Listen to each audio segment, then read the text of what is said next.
Bonjour à tous, chers guides touristiques de la région de Québec. Je m'appelle Lynne Morissette. Je suis enchantée de pouvoir vous offrir ce petit moment où on va découvrir le Saint-Laurent ensemble. Merci à l'association de m'avoir invitée, d'avoir pensé à moi pour cet événement-là. Je vais vous partager mon écran.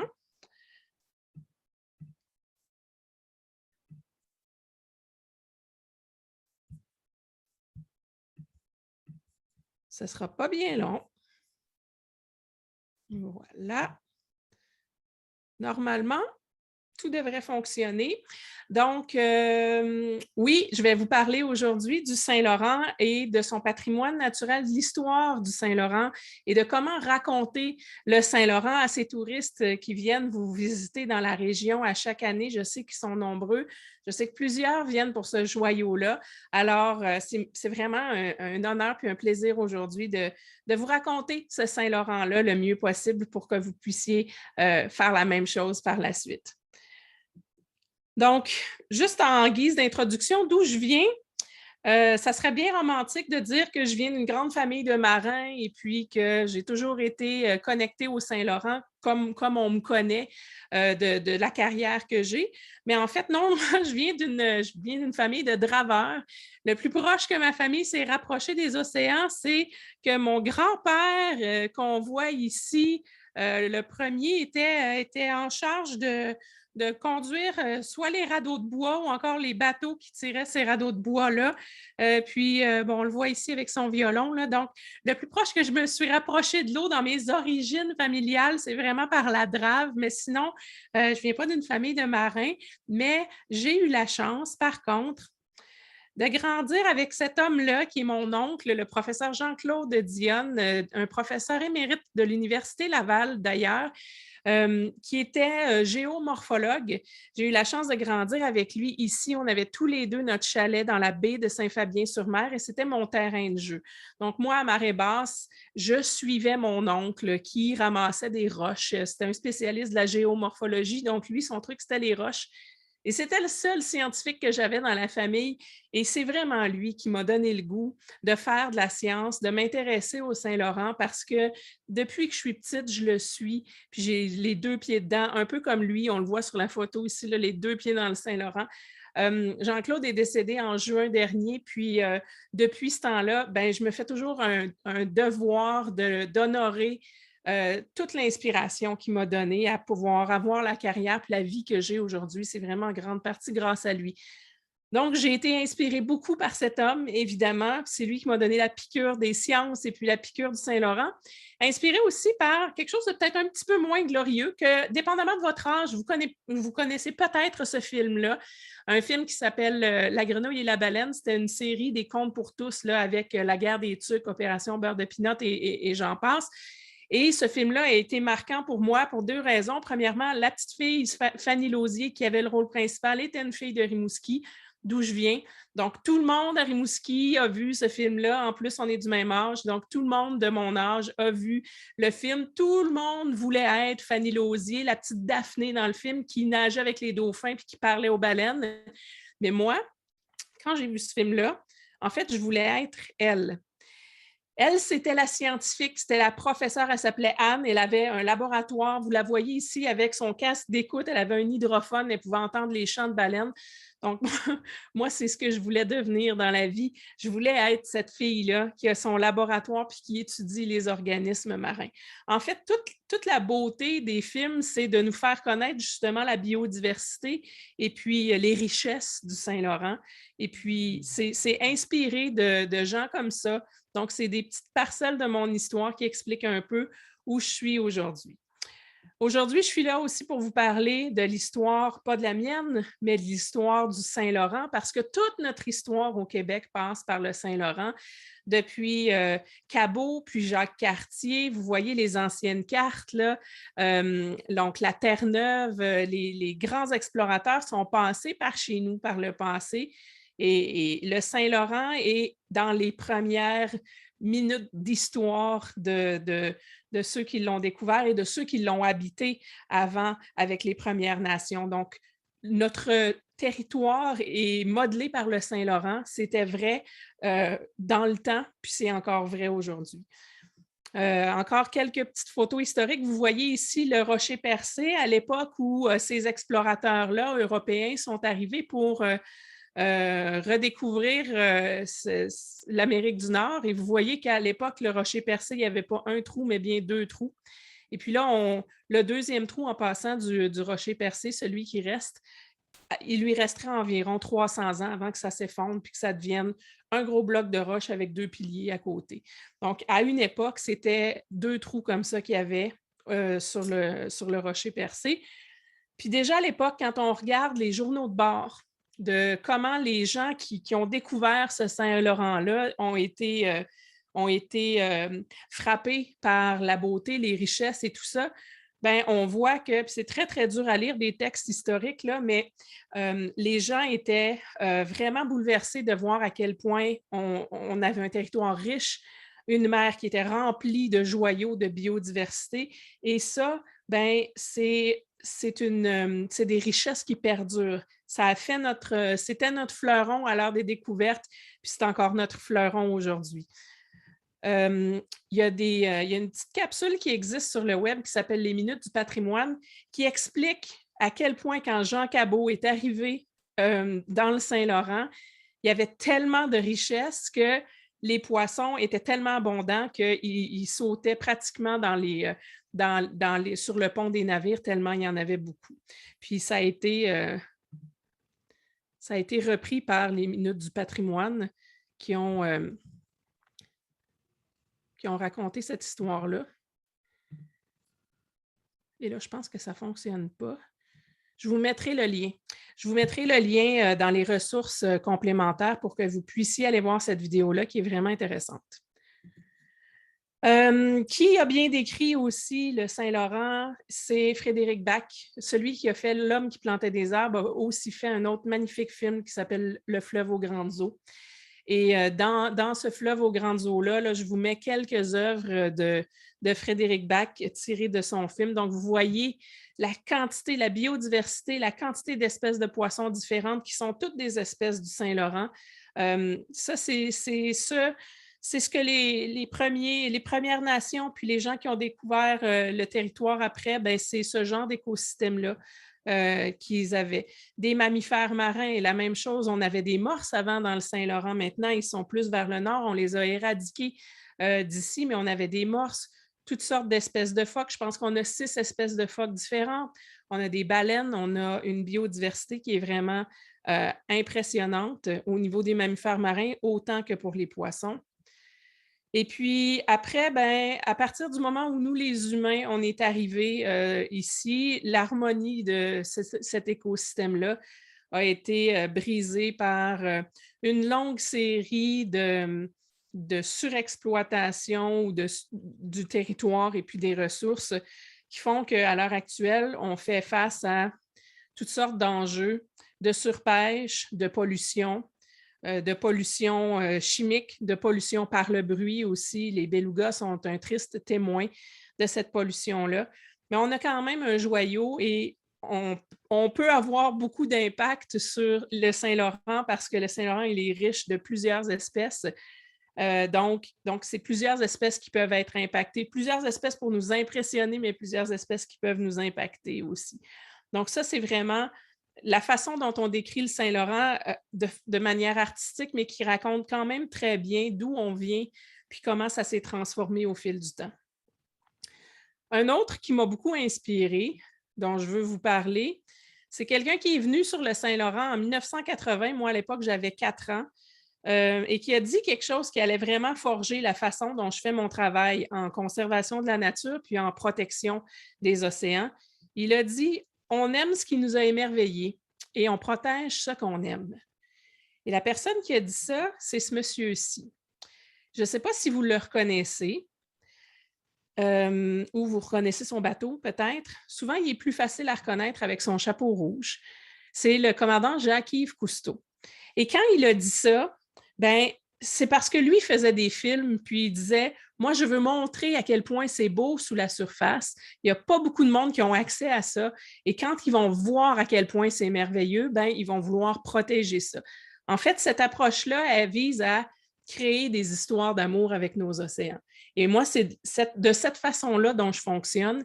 Et puis, vous pouvez tous avoir cette approche-là parce qu'on est tous des joueurs importants dans la création de ces histoires d'amour-là. Quand on raconte le Saint-Laurent, quand on montre les beautés du Saint-Laurent, ben, ça reconnecte les gens avec ce joyau-là et puis ça leur donne envie de le protéger. Donc, la façon la plus efficace de protéger notre Saint-Laurent, c'est d'en parler puis de montrer à quel point il est beau. Pas juste dire que ça va mal, mais vraiment montrer tout ce qui est beau et qui peut nous émerveiller. Et puis, ben, j'ai eu l'occasion de le faire de toutes sortes de façons à de maintes reprises. Je vous raconte encore une fois un petit peu de ces fois-là où j'ai eu la chance de parler du Saint-Laurent à différentes tribunes en plus de ce que je fais en recherche. Entre autres, cette fois-là, où j'étais chef scientifique d'une expédition en 2017 qui s'appelle Canada C3. C'était pour le 150e de la Confédération. Et on a fait les 3 océans. C3 pour Coast to Coast to Coast. Donc, les 3 océans canadiens. On est parti de Toronto. Ici, vous voyez le 1er juin 2017 et on a fait les 3 océans. 36 communautés autochtones qui ont été visitées. C'était près de 23 000 kilomètres de trajet sur 150 jours pour faire l'Atlantique, l'océan Arctique et finalement finir dans le Pacifique à Victoria le 28 octobre 2017. Donc, moi, à bord, j'étais responsable de la recherche, mais ça m'a permis de saisir encore une fois l'importance de cette approche-là, de parler de notre Saint-Laurent, de parler de nos océans pour pouvoir créer ces connexions-là avec des gens, pas juste des scientifiques qui s'en soucient, mais vraiment que tout le monde puisse s'émerveiller de ça, puis pouvoir s'en soucier, puis les protéger avec nous. Ça s'appelait C3 pour Coast to Coast to Coast, et moi, j'ai vite appelé ça C4. Parce qu'au-delà des 3 côtes, il y avait un 4e C dans cette histoire-là et c'était la coopération, la concertation, le travailler ensemble. À bord, ce n'était pas une expédition scientifique. À bord, comme c'était une expédition, un projet signature de Canada 150, bien, à bord, il y avait toutes sortes de gens, des jeunes ambassadeurs, des gens des Premières Nations, des scientifiques, des artistes, des athlètes olympiques. Des chefs aussi incroyables. On mangeait tellement bien à bord de cette expédition-là. Et puis là, ben, je me suis vite rendu compte que moi, en tant que chef de la mission scientifique, j'étais pratiquement toute seule pour gérer 23 projets de recherche en même temps. Donc, ce que j'ai vite compris qu'il fallait que je fasse, c'est d'engager ces gens-là à travailler avec moi, puis leur dire, ben, venez, on va aller faire de la science. Je vais vous montrer comment échantillonner de l'eau pour doser le taux de pollution ou peu importe. Donc, j'ai vite appris à travailler avec toutes sortes de gens qui ne sont pas nécessairement des scientifiques, mais qui arrivent avec leur vision des choses puis leur façon de faire. Et ça a donné une expédition complètement incroyable qui nous a vraiment reconnectés les uns les autres et puis qui nous a reconnectés avec cet océan-là qui nous unit aussi. Une autre façon de comprendre ou d'émerveiller les gens, c'est de s'impliquer dans des productions télé, ce que j'ai aussi eu la chance de faire dans les dernières années, entre autres avec Mario Cyr et puis France Baudouin. Aux îles de la Madeleine, on a une série que vous pouvez encore voir sur tout.tv qui s'appelle « Un homme à la mer ». C'est 4 épisodes.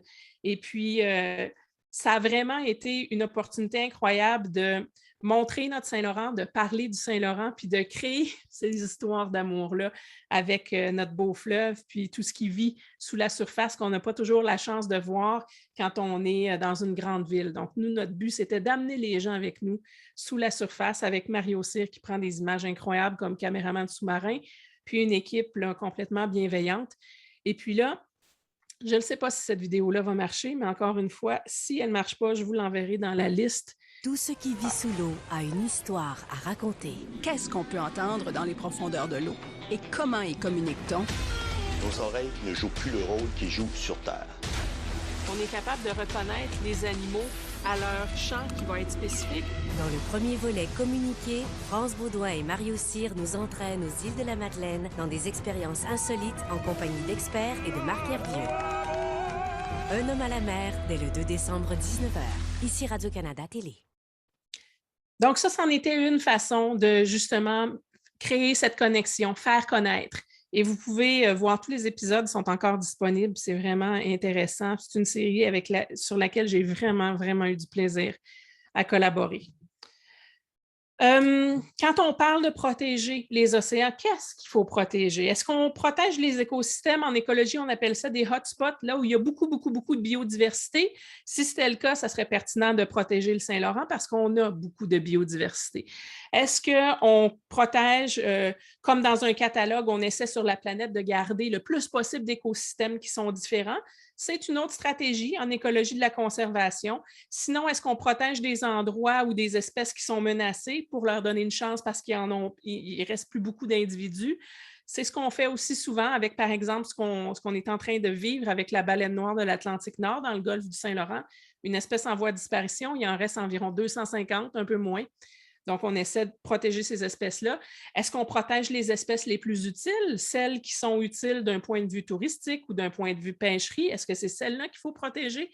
En fait, il y a toutes sortes de stratégies, puis je vous dirais qu'en écologie de la conservation, il faut protéger à peu près tout ça en dosage différent selon les différentes stratégies des pays qui ont des écosystèmes différents. Mais longtemps, quand on parlait de protection des océans ou de protection de la nature en général, nous, les scientifiques, on disait qu'il faut protéger la nature, il faut protéger la nature. Puis souvent, on passait pour une gang d'écolos qui voulaient protéger la nature, puis qui étaient un peu des tree huggers, comme on dit en anglais. Et puis, on n'avait pas beaucoup de crédibilité. Au-delà de dire qu'il faut protéger la nature, les gens, les gouvernements ne nous donnaient pas vraiment de crédit pour ça ou ne nous écoutaient pas vraiment.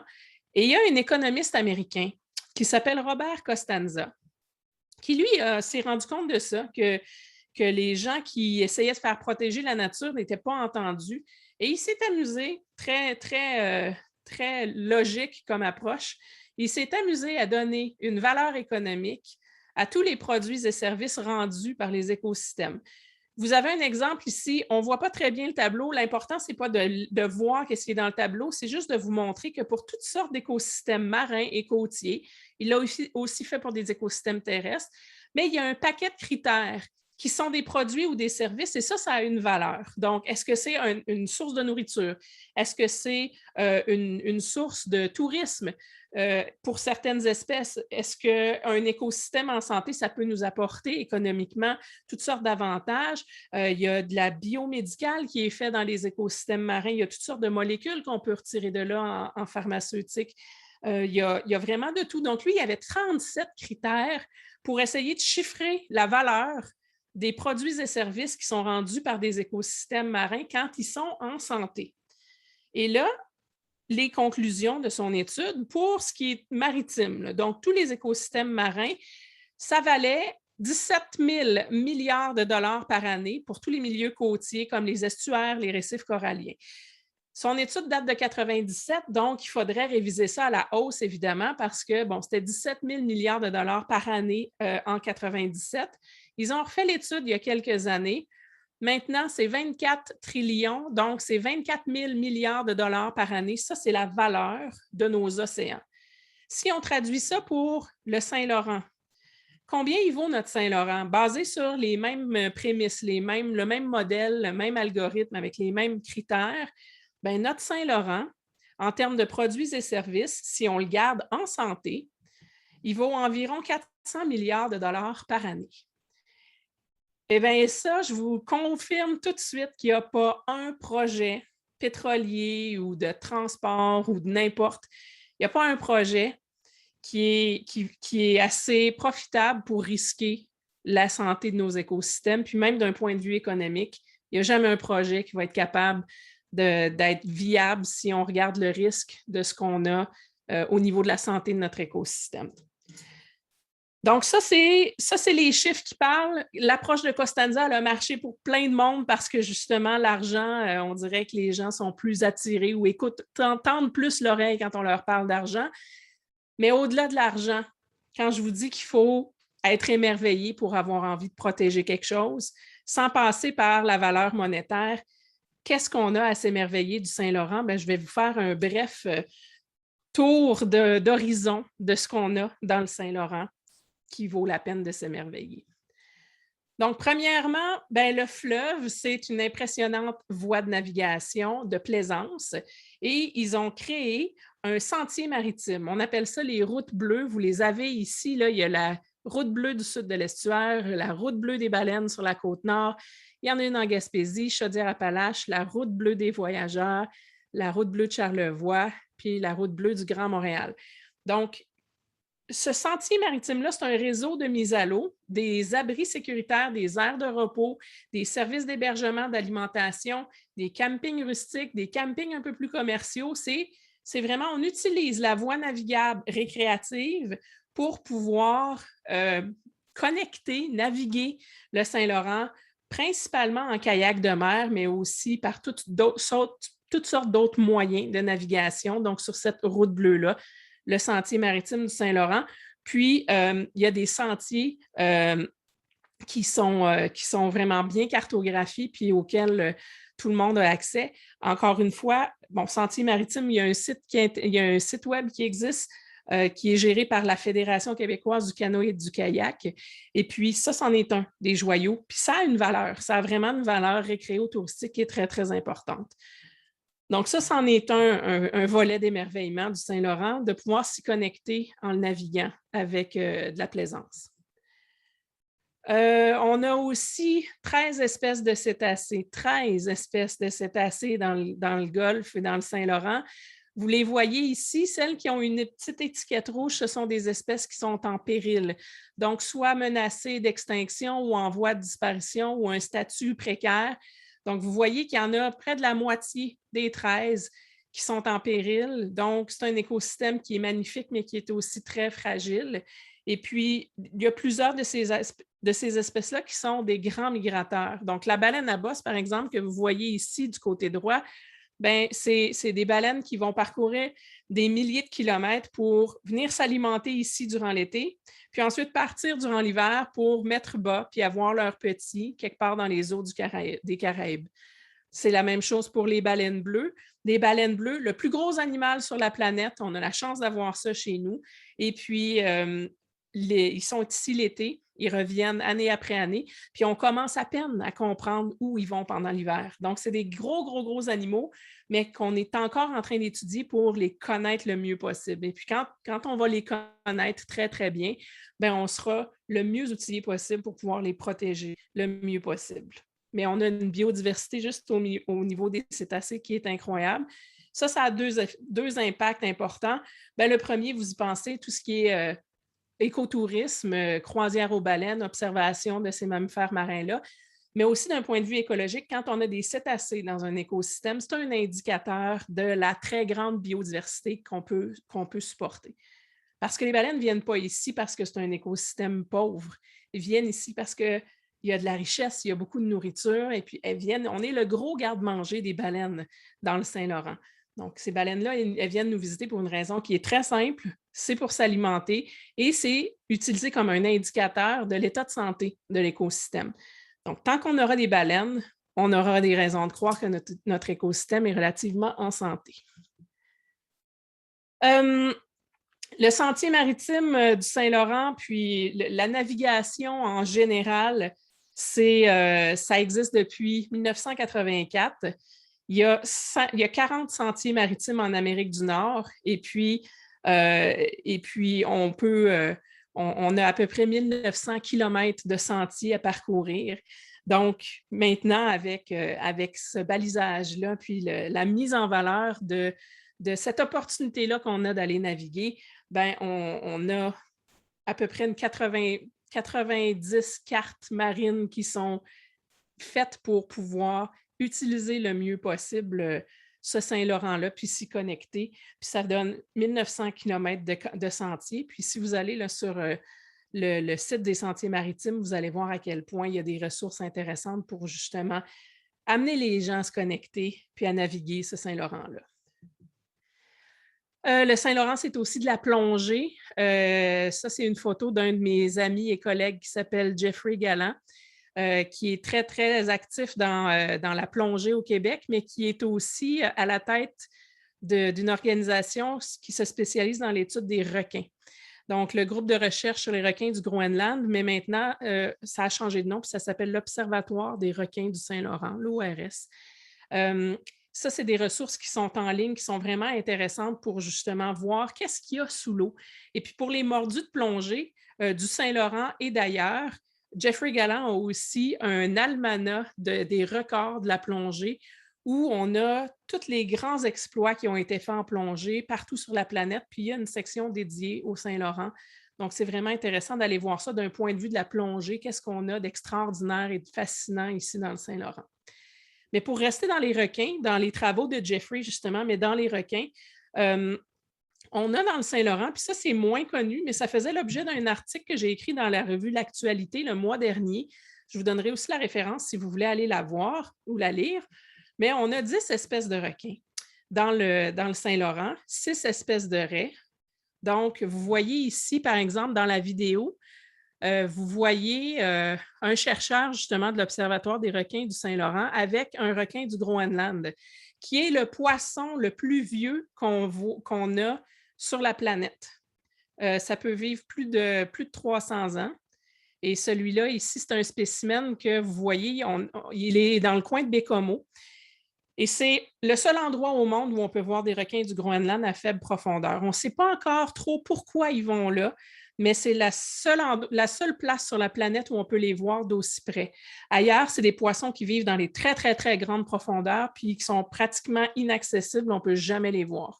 Mais à Baie-Comeau, il se passe quelque chose qu'on ne comprend pas encore tout à fait, mais qui fait que ces requins-là trouvent dans le Saint-Laurent un écosystème qui leur convient. Ou qui se sentent protégés ici. Et puis, vous voyez, là, c'est une bête qui est très, très archaïque. Un très, très vieux requin, une espèce de dinosaure. Et puis, on a la chance d'avoir ça chez nous. Et c'est la seule place au monde où on peut les voir comme ça, les requins du Groenland. Sinon, on a toutes sortes d'autres requins. On a des requins bleus, des requins marèches, on a même des grands requins blancs. On a des requins pèlerins. Et ça aussi, les requins, c'est un des joyaux un peu méconnus de ce qu'on a dans le Saint-Laurent. Le Saint-Laurent, c'est aussi de la navigation de plaisance, mais plus à voile. Ça, c'est un exemple ici de la seule école de voile à vocation environnementale qu'on a au Québec. Ça s'appelle Éco-Maris, mais sinon, tout voilier confondu, 20 000 embarcations par année sur le Saint-Laurent. Donc, c'est vraiment, encore une fois, un joyau qui est ultra important. Puis pour ce qui est d'Éco-Maris, Éco-Maris, c'est une organisation où ils ont encore une fois cette même vision-là, de se connecter au fleuve pour pouvoir le protéger davantage. Donc, vous voyez ici le bateau. On a à bord des jeunes, des moins jeunes. Il y a des programmes de raccrochage scolaire. On apprend à se reconnecter, à vivre au rythme des marées, à voir des choses extraordinaires. Et puis, c'est le bateau de la reconnexion, justement pour pouvoir vivre, comprendre, connaître notre Saint-Laurent. Puis on a ça chez nous. Donc, Éco-Maris, c'est une autre façon de se connecter au fleuve. Sinon, l'hiver, on peut aussi se connecter au fleuve. Hein? On fait du canot à glace. C'est une autre façon de vivre le Saint-Laurent. Des concours ou des courses, un circuit qui existe depuis plusieurs années maintenant puis qui nous permet de naviguer même l'hiver dans des conditions de glace comme ça qui sont exceptionnelles à regarder. Puis d'ailleurs, en hiver, l'estuaire, ça a l'air de ça. Puis je vous montre cette photo-là parce que sur cette photo satellite, on voit la Dame du Saint-Laurent. La Dame du Saint-Laurent, ce n'est pas moi, c'est, je ne sais pas si vous la voyez ici, son œil est là, son nez est ici, et il y a ses cheveux comme ça qui descendent. Elle regarde vers Tadoussac. Puis, donc ça, c'est la Dame du Saint-Laurent qui a été captée par une photo satellite dans l'estuaire maritime. Mais vous voyez, la glace, là, dans l'estuaire maritime, l'hiver, elle n'occupe pas tout l'estuaire au complet, mais nous, sur les côtes, on voit de la glace. Mais il reste des endroits où la glace n'est pas complètement formée. Donc, ça, c'est pour notre Saint-Laurent, puis qu'est-ce qu'on peut y faire pour se connecter. Maintenant, je vous fais faire un petit voyage de qu'est-ce que c'est notre Saint-Laurent, d'où il part, jusqu'où il va. Donc, on va partir vraiment des Grands Lacs, puis on va aller jusqu'au Golfe. Donc, si on part des Grands Lacs, les Grands Lacs, bon, on est en Ontario, un peu au Québec, puis dans le nord des États-Unis. Qu'est-ce que c'est les Grands Lacs? Ben, c'est 25% des réserves d'eau douce de la planète. Donc, avec le fleuve, c'est 25%. Les Grands Lacs, c'est 20%. Donc, on a le quart des réserves d'eau douce de la planète chez nous grâce au système Saint-Laurent-Grand Lac. On l'appelle le système Saint-Laurent-Grand Lac. Donc, quand on part des Grands Lacs, qu'est-ce qu'on a? Bien, des grandes villes comme par exemple Toronto. En fait, c'est 40 millions de personnes qui s'approvisionnent en eau potable à partir des Grands Lacs. C'est une source d'eau potable incroyable pour une grande partie de la population. Et c'est quoi le plus grand problème avec les Grands Lacs, selon vous? En termes d'enjeux, le plus grand problème avec les Grands Lacs, c'est la pollution. Donc, quand on veut protéger un système comme le Saint-Laurent, il faut comprendre avec quel enjeu on va avoir affaire, dépendamment des secteurs. Dans le Grand Lac, le gros problème, c'est de loin la pollution qui vient des activités terrestres, mais aussi de plus en plus la pollution plus chimique pendant longtemps. Puis maintenant, bien, il y a aussi la pollution plastique. Donc, ça, c'est le grand enjeu pour les Grands Lacs. Si on part des Grands Lacs, puis on va au milieu, qu'est-ce qu'il y a? Bien, il y a plein d'îles. Il y a 35 000 îles dans les Grands Lacs. C'est énorme, les Grands Lacs. Puis, il y a des îles un peu partout. Certaines sont plus grandes puis sont habitées, comme celles que vous voyez. Il y en a des tout petites aussi qui sont des îles, mais pas encore habitées parce que trop petites. 35 000. Donc, c'est quand même une richesse qui est phénoménale. Si on continue, après les Grands Lacs, on rentre dans le Saint-Laurent puis dans ce qu'on appelle le tronçon fluvial. Ça, c'est la partie eau douce du Saint-Laurent. Et bien, dans la rivière des Mille-Îles, qui est le premier bout du tronçon fluvial, on n'a pas 1000 îles, il y en a en fait 1800. Donc, 1800 îles, puis vous voyez, il y en a des grosses, il y en a des petites. En fait, là, la condition pour être considérée comme une île dans la rivière des Mille-Îles ou dans le système Saint-Laurent, c'est d'avoir une île avec au moins un arbre. Si on a un arbre vivant sur l'île, c'est considéré comme une île. Sinon, ben, c'est une roche ou un caillou, c'est pas considéré comme une île. Mais à partir du moment où il y a une bande de terre où ça maintient au moins un arbre mature en vie, ben, on parle d'une île. Et il y en a 1800 dans la rivière des Mille-Îles. Si on continue, là, après la rivière des Mille-Îles, on arrive au Québec, justement. Puis au Québec, il y a 3/4 de la population qui vit le long du fleuve. Donc, c'est énorme. Vous voyez ici sur la carte, là, la densité de population, plus c'est rouge, plus c'est dense. Regardez chez moi en Gaspésie, il y a presque personne qui vit à l'intérieur des terres, puis tout le monde vit vraiment autour, là, sur le bord de la mer. Et c'est pratiquement la même chose partout. Vous voyez sur la Côte-Nord, autour du Saguenay-Lac-Saint-Jean, à Montréal, Ottawa, la grosse concentration de population est vraiment en lien avec le fleuve. Donc, on est connecté au fleuve, puis souvent on dit le Saint-Laurent coule dans nos veines. Bien, c'est vraiment ça. Qu'est-ce qu'on a dans le tronçon fluvial? On n'est pas encore dans l'eau salée, là, mais dans le tronçon fluvial, on a des centaines d'espèces d'oiseaux qui vivent. Des canards colverts, des sarcelles à ailes vertes, des canards piais, des garraux à œil d'or, bernache du Canada, chouette rayée, coulicou à bec noir. Ce sont toutes des espèces qui ont besoin du Saint-Laurent pour s'alimenter, pour vivre. Donc, ce n'est pas des espèces forestières, c'est des espèces qui vont vraiment avoir besoin du Saint-Laurent et on en a une biodiversité qui est quand même assez fascinante. On a aussi, un peu plus loin, là, juste après Montréal, le lac Saint-François, le seul site de nidification connu pour la grande aigrette du Québec, un joyau de nos oiseaux au Québec et le seul endroit où elle peut nidifier, c'est dans le Saint-Laurent, dans le coin du lac Saint-François. Donc, encore une fois, c'est un écosystème qui est vital pour plusieurs espèces. C'est vital pour nous aussi parce qu'il y a 43% de la population du Québec pour qui le Saint-Laurent, c'est la principale source d'eau potable. Donc, il y a 43% de la population qui s'abreuve de l'eau du Saint-Laurent. Donc, évidemment, si le Saint-Laurent devient malade, bien, on va boire ce Saint-Laurent-là. Donc, le protéger, c'est aussi se protéger nous-mêmes. Et puis, qu'est-ce qu'on fait avec ces courants-là? Là, on est encore dans le coin de Montréal. Là.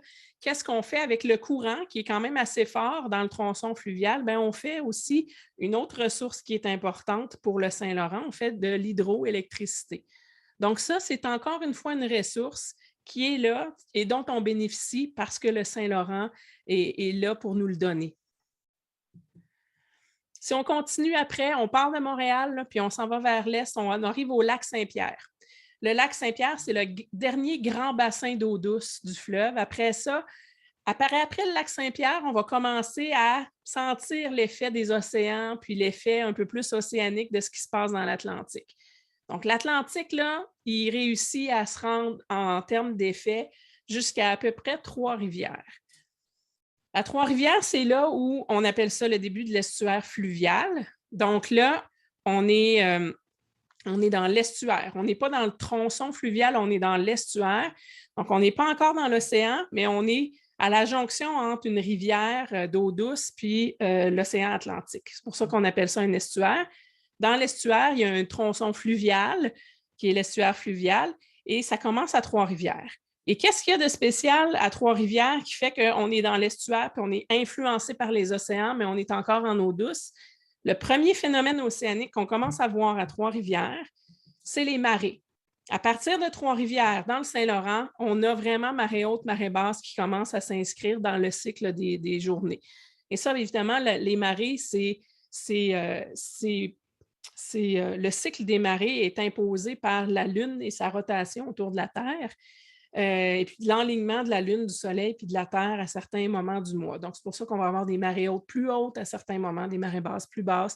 Puis sinon, ben, pour la plupart des endroits, 2 fois par jour, une marée haute, une marée basse, une marée haute, une marée basse. Donc, on a 2 marées hautes par jour, 2 marées basses par jour le long du Saint-Laurent. Et à cette hauteur-là, ben, le tronçon, l'estuaire fluvial fait à peu près 160 km à partir de Trois-Rivières. Ce n'est pas très large, 3 à 5 km de large. On est vraiment dans quelque chose qui ressemble un peu plus à une dynamique de rivière. Donc, 5 km de large là, entre Trois-Rivières et Québec. Justement, quand on arrive à Québec, l'île d'Orléans, qu'est-ce qui se passe à ce moment-là? L'eau commence à être salée. Donc là, on est vraiment dans l'estuaire, de moins en moins fluvial parce que là, on a de l'eau salée. C'est plus de l'eau douce. À partir de l'île d'Orléans, l'eau est salée. Si on continue un peu plus loin, qu'est-ce qui se passe? On arrive à Grosse-Île, chargée d'histoire, cette île-là, c'est l'île de la Quarantaine. C'est là où les Européens qui arrivaient de la guerre ou de la famine étaient mis en quarantaine. Donc, une île chargée d'histoire qu'on peut visiter. Puis, historiquement, c'est très, très bouleversant de connaître l'histoire de ce qui s'est passé à la Grosse-Île. Mais par ces bouleversements-là, on a aussi une connexion avec le Saint-Laurent, à s'imaginer comment ces gens-là sont arrivés, sont débarqués sur l'île, sont arrivés en bateau. Donc, cette connexion-là qui est soit très bouleversante, elle est aussi très importante pour vraiment comprendre qu'est-ce qui s'est passé sur notre Saint-Laurent au niveau de l'histoire. Donc, un petit peu plus loin, si on continue notre voyage, on arrive au Saguenay. Puis là, vous avez une photo ici là, qui est, imaginez-vous que vous avez les 2 pieds dans l'eau, à peu près à l'île d'Anticosti, puis que vous regardez, en fait, la coupe est peut-être plus à hauteur de Rimouski, mais imaginez-vous que vous êtes en plein milieu du fleuve en face de Rimouski, puis que vous regardez vers Montréal dans l'eau. Ce que vous allez voir, là, c'est quelque chose qui ressemble à ça. Donc, vous voyez ici, c'est très, très, très profond. Puis là, on a le Saguenay ici. Puis là, bien, si on continue par là, ça, c'est le fleuve là, qui va jusqu'à Québec, Montréal, par là. Mais ici, là, à la hauteur de Saguenay puis de Tadoussac, qu'est-ce qui se passe?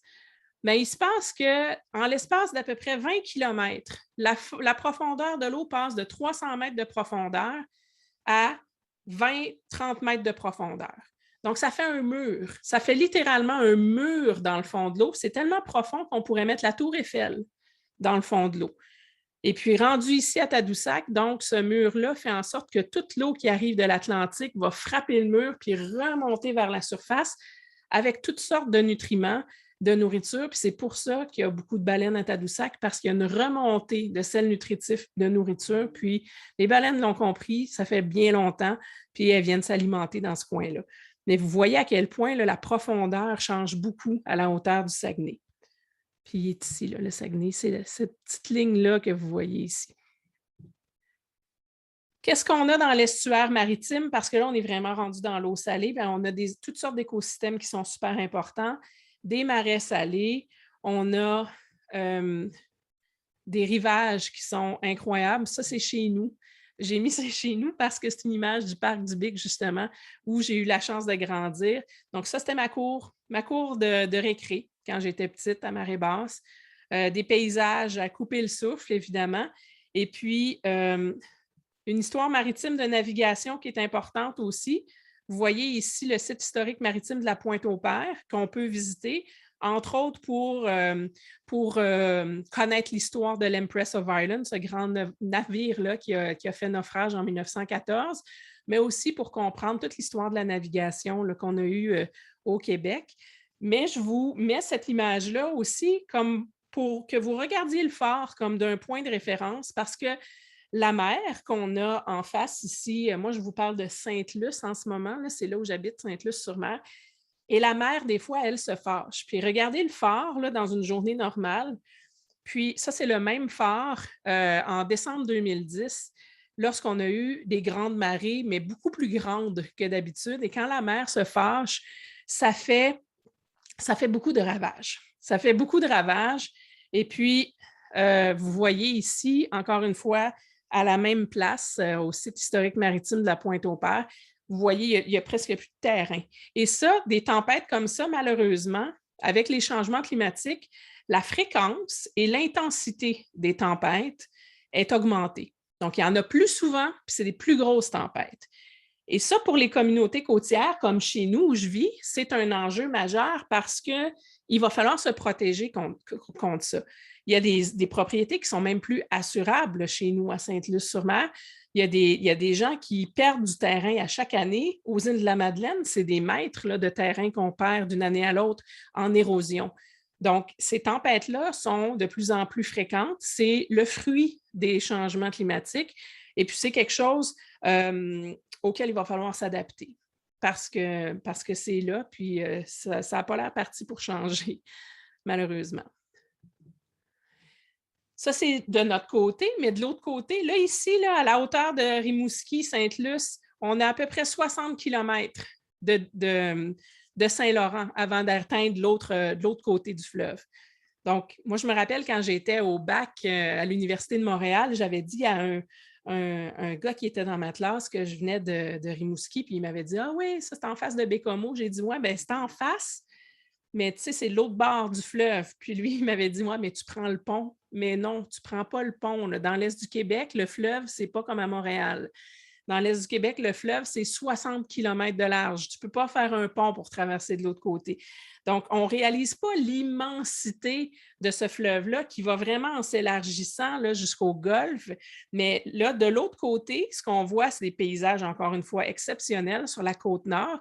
Mais on est à 60 km des deux rives. Donc, c'est vraiment, ça commence à être vraiment un estuaire là, de grande taille. Puis évidemment, bien, il y a notre belle Gaspésie. Si on continue notre voyage, là, on arrive vraiment dans le bout de la péninsule gaspésienne, puis le Golfe. Donc, la Gaspésie, évidemment, on la connaît toute. Vous le voyez ici, là, le rocher percé. Ça ici, avant, c'était le deuxième trou. Puis ça s'est effondré. Puis dans à peu près 300 ans, bien, ce trou-là ici, avec l'érosion, justement, va probablement perdre son toit. Puis là, on va avoir un morceau du rocher percé avec 2 colonnes comme ça. Puis ça sera le nouveau rocher percé qui va devoir changer de nom parce qu'il n'y aura plus de trou. Ou peut-être qu'il va pousser un 3e trou, je ne sais pas. Mais donc, la Gaspésie, ça, c'est l'entrée du Golfe. Au niveau maritime, là, on connaît le territoire terrestre, mais au niveau maritime, on est dans le Golfe. Et vous voyez dans le Golfe, ce qui est vraiment intéressant, c'est qu'il y a toutes sortes de courants. Les flèches que vous voyez ici, c'est des courants marins. Puis il y a des courants qui vont dans tous les sens, puis qui concentrent la nourriture à certains endroits ou qui vont disperser certaines choses à certains endroits.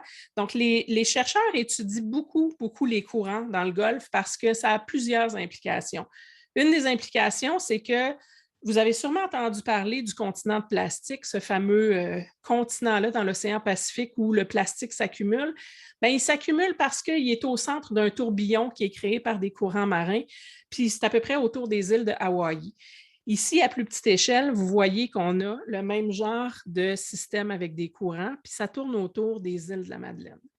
Donc, ce qui se passe avec le plastique dans les océans en général, à l'échelle de la planète, bien, à plus petite échelle, on voit qu'on a les mêmes mécanismes qui peuvent concentrer le plastique à certains endroits. L'autre chose aussi qu'on étudie beaucoup, c'est les potentiels déversements de pétrole. Il y a beaucoup d'activités pétrolières qui sont envisagées ici dans le golfe du Saint-Laurent. Il y a beaucoup de chercheurs qui essaient de modéliser où s'en irait ce pétrole-là si jamais ça dérape puis il y a un accident ou un problème. Donc, en étudiant les courants, comme ça, on est capable de voir comment le système fonctionne, puis où est-ce que ça risque de s'en aller. Évidemment, les îles de la Madeleine, qui sont structurellement un dôme de sel. Donc, on est vraiment au cœur du golfe du Saint-Laurent avec les îles que tout le monde connaît. Mais une autre île moins connue, mais encore plus majestueuse, à mon sens, à moi, de ce beau Saint-Laurent-là, c'est l'île d'Anticosti. L'île d'Anticosti, les marins l'appellent souvent Anticosti pour impossible à accoster.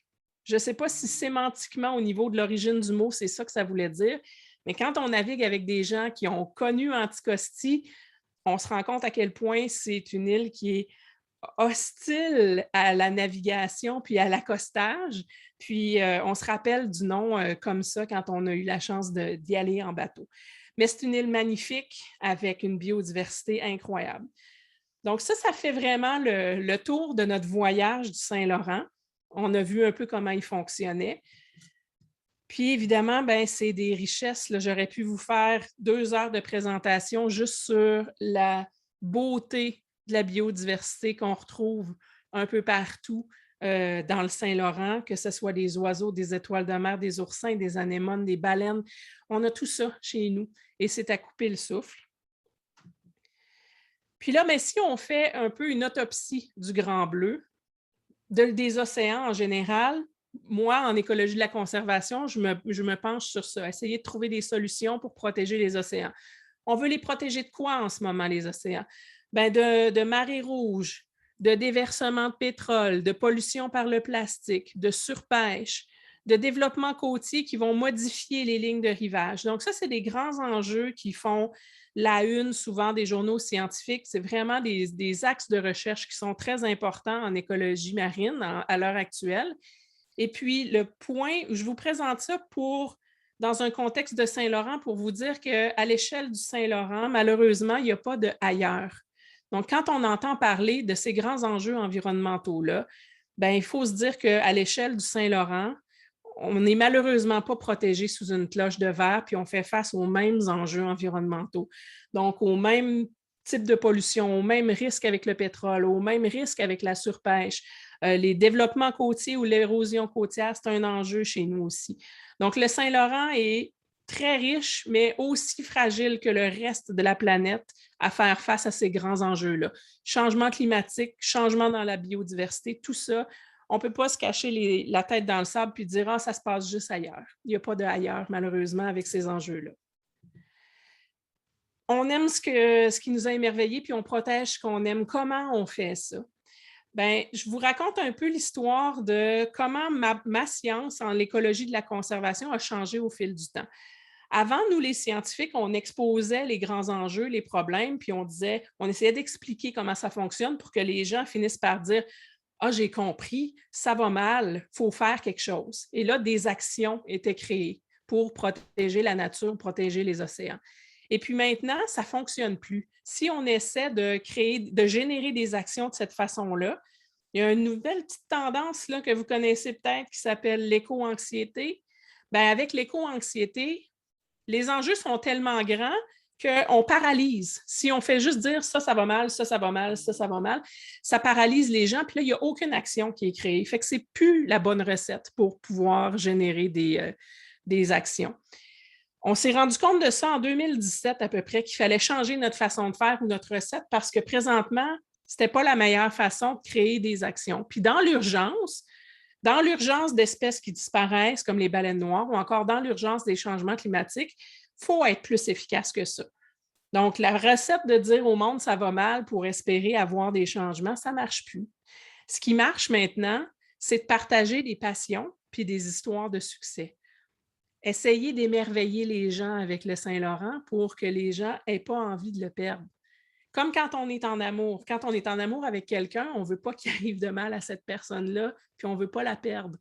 Mais là, c'est comme ça maintenant qu'il faut procéder pour protéger notre Saint-Laurent le mieux possible.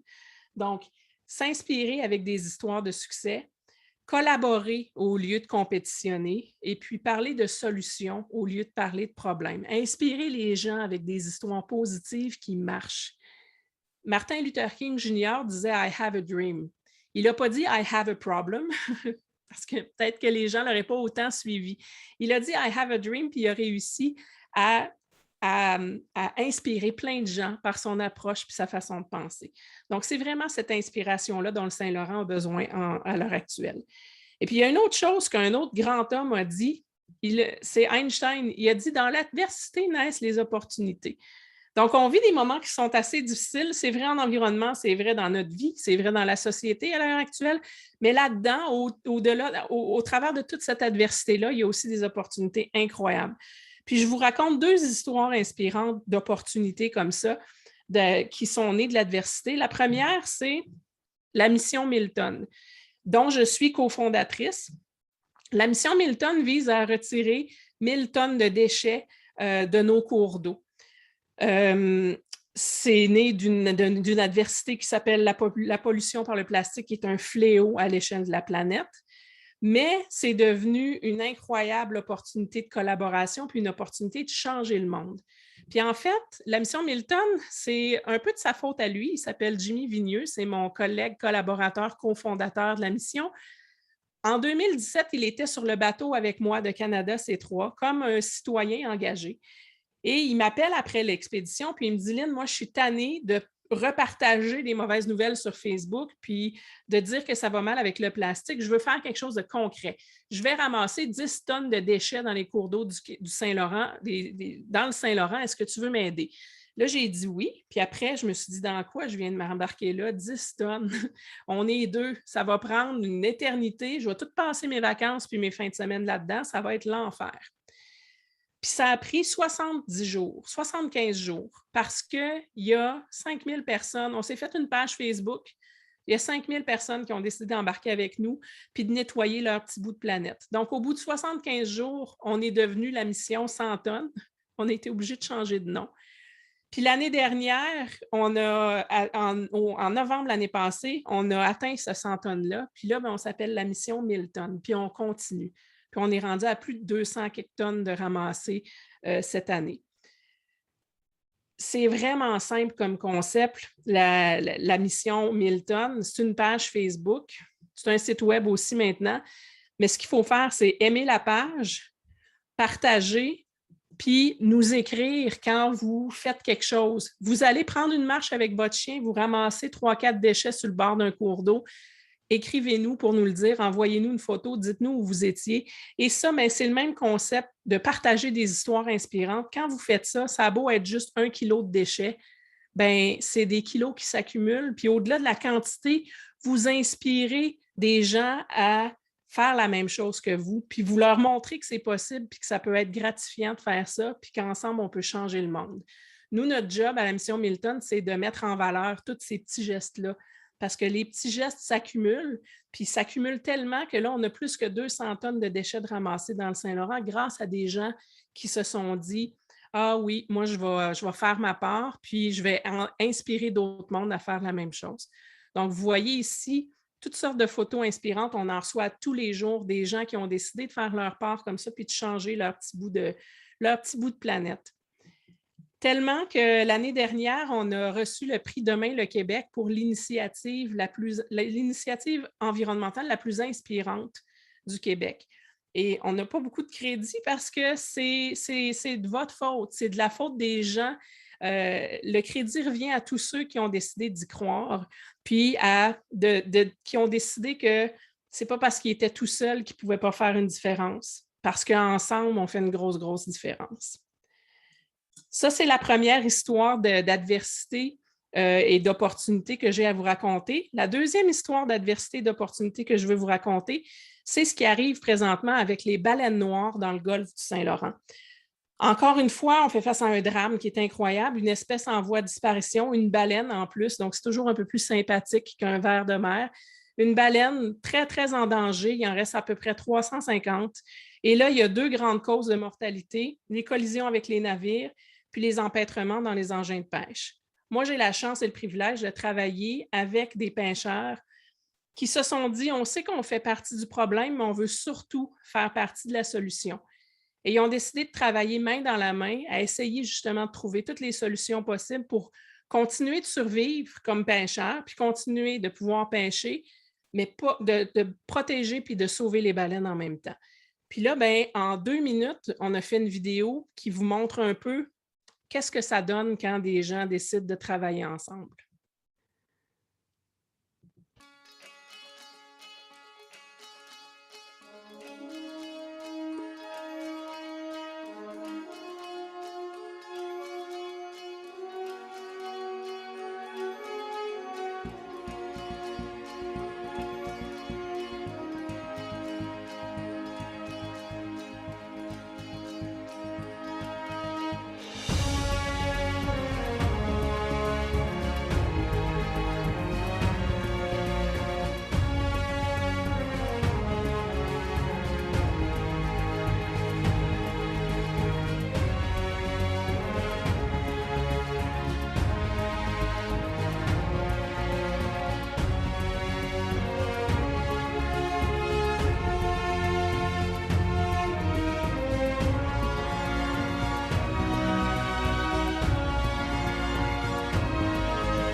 Donc ça, c'est une belle histoire de coexistence. Et puis, c'est aussi la preuve que quand on travaille main dans la main, on peut faire une réelle différence. Ce qui se passe présentement dans le golfe du Saint-Laurent au Canada, c'est sans précédent. Puis il y a des gens aux États-Unis qui ont fait face aux mêmes enjeux depuis les années 90 puis qui n'en reviennent pas à quel point on a été efficace ici à trouver des solutions. Mais moi, je leur dis la différence, c'est qu'ici, on a décidé d'arrêter de pointer du doigt des coupables puis de travailler tout le monde ensemble. Puis ça marche vraiment.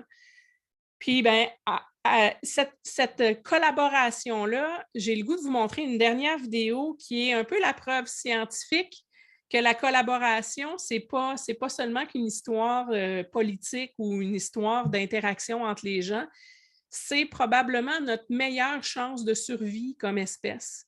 Donc, travailler ensemble, ce n'est pas juste une question mentale ou politique, c'est vraiment, d'un point de vue écologique, une question de survie. Et on en a la preuve de ça dans cet exemple-là. Là, je vous amène dans le nord du Québec, dans le Nunavut. En 2012, il y avait 10 épaulards qui étaient pris dans la glace. Vous voyez, ils ont un petit trou là, où ils doivent remonter à la surface pour respirer. La glace s'est refermée sur eux, puis il n'y avait pas moyen de se sortir de là. Les épaulards, c'est des mammifères marins, donc ils ont des poumons, ils doivent respirer à intervalles réguliers. Sinon, bien, c'est comme nous, ils vont se noyer parce qu'ils ne peuvent pas respirer dans l'eau comme des poissons. Puis là, on aurait tendance à croire que la meilleure façon de s'en sortir ou la meilleure stratégie, c'est au plus fort l'espace, là, puis ils se battent pour l'espace, puis les plus forts sont capables d'avoir l'espace pour remonter et respirer. Mais ce n'est pas ça qui est arrivé. Chacun de ces épaulards-là sacrifiait un petit peu de son bien-être personnel pour s'assurer que tout le monde puisse remonter et respirer à tour de rôle, pour s'assurer que le groupe survive. Et ça, ben, ils ne font pas ça pour être gentils. Des épaulards, en anglais, on appelle ça killer whale. Donc, ce n'est pas des animaux qui font ça par gentillesse. Ils font ça parce que leur réflexe de survie, leur instinct de survie leur dicte ça comme étant la meilleure façon de survivre. Et ça, je trouve que c'est une analogie incroyable qu'on peut reprendre dans toute la société en général. Quand on vit de l'adversité, la meilleure façon de s'en sortir, c'est de travailler ensemble. C'est vrai pour tout. Et puis, moi, en tout cas, j'ai trouvé ça incroyablement inspirant. Donc, je vous l'envoie, je vous la partage, puis gardez ça en tête. Pensez aux épaulards. Quand il y a des choses difficiles à vivre, là, la meilleure façon de s'en sortir, c'est en collaborant. Puis pour en revenir au Saint-Laurent, ben, le Saint-Laurent, c'est notre héritage, puis c'est aussi ce qu'on va léguer en héritage aux prochaines générations. C'est un écosystème qui est vivant, il fait partie de notre patrimoine. Il n'y a pas de frontière entre le fleuve puis nous, les habitants. On en dépend. On boit l'eau du Saint-Laurent. On est fait 70% d'eau, nous, les humains. Notre santé à nous dépend d'un Saint-Laurent en santé. Et ça, c'est très clair. On est relié à ce Saint-Laurent-là. Puis la meilleure façon de le protéger puis de se protéger, ben, c'est de continuer d'en parler puis de montrer les merveilles qu'on voit dans l'océan, se laisser émerveiller par ça. Puis c'est à vous aussi de le faire. Ce n'est pas seulement qu'aux scientifiques. Tout le monde a le pouvoir de faire ça. Tout le monde a une histoire de Saint-Laurent à raconter. Le Saint-Laurent, c'est notre histoire. Il coule dans nos veines. Puis la meilleure façon de le garder en santé, c'est de l'honorer et de montrer à quel point il est beau, puis de créer, de générer ces histoires d'amour-là. Puis pourquoi on voudrait protéger le Saint-Laurent? Bien oui, pour se protéger soi-même parce qu'on dépend du Saint-Laurent pour notre survie, mais aussi parce qu'on le lègue en héritage à nos enfants, entre autres. Puis moi, je ne sais pas pour vous, mais moi, j'ai vraiment envie de laisser à mes enfants un Saint-Laurent qui va être au moins aussi beau que ce que moi, j'ai eu la chance de vivre quand j'étais petite avec mon oncle Jean-Claude puis que je me promenais à Saint-Fabien-sur-Mer. Puis, il y a 2 ans, juste avant la pandémie, il était 500 000 à Montréal à nous dire qu'ils veulent avoir un héritage qui en vaut la peine, puis une planète qu'on leur lègue en héritage qui est en santé aussi. Donc, je pense que pour cette prochaine génération-là, c'est notre devoir à nous de faire tout ce qui est en notre pouvoir pour protéger le Saint-Laurent, puis le protéger le mieux possible. Puis vous, en tant que guide touristique, vous avez votre rôle à jouer là-dedans parce que vous êtes capable de raconter ces histoires-là de Saint-Laurent, d'émerveiller les gens puis de leur montrer à quel point le Saint-Laurent y est beau. Donc, ensemble, on va être capable de faire une réelle différence pour la suite des choses, puis pour l'histoire de Saint-Laurent-là. J'en suis profondément convaincue. Donc, je vous remercie beaucoup, puis je vais vous voir jeudi prochain pour la séance de questions. Ça va être un plaisir de discuter avec vous de ça, puis de plein d'autres choses. Je vous envoie des ressources, préparez vos questions. J'ai très, très hâte de vous voir. Bye bye!